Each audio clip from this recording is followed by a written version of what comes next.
Marami pa tayong ginagawa doon sa nakaraan ng bagyo. Hindi pa tayo tapos doon sa nakaraan ng bagyo. Tinamaan na tayo ng panibagong bagyo. Tapos may lindol pa yata. No? Yan ang pinakagagong sinabi niya, may lindol pa yata. Ang dami nang namatay, 60 plus, tapos hindi mo alam na may lindol? May lindol pa yata, ibig sabihin, itong tarantadong ito, wala talagang alam sa nangyayari sa Pilipinas. Ganyang kabagal kumilos tong animal na to. Bakit ko sinasabing mabagal? Miyerkules na ngayon. Nasa lanta ng bagyo ang Masbate noong Biyernes pa.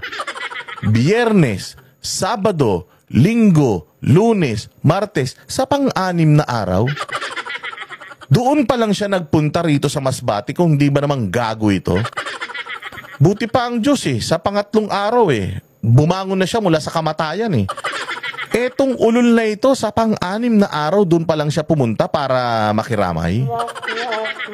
Yan ba ang sinasabi ninyong nagmamahal sa bayang Pilipinas? So paano niya ngayon susolusyonan yung problema nyo? Ikaw na nanonood dito, may problema ka, paano susolusyonan ng ulol na ito? Lindol nga lang, hindi niya alam na may lumindol Ganyang ka bobo itong tolongges na ito. Paano naman siya ipagtatanggol dito ng mga ng mga vlogger niyang mga tanga din, lalo na si Claire Castro.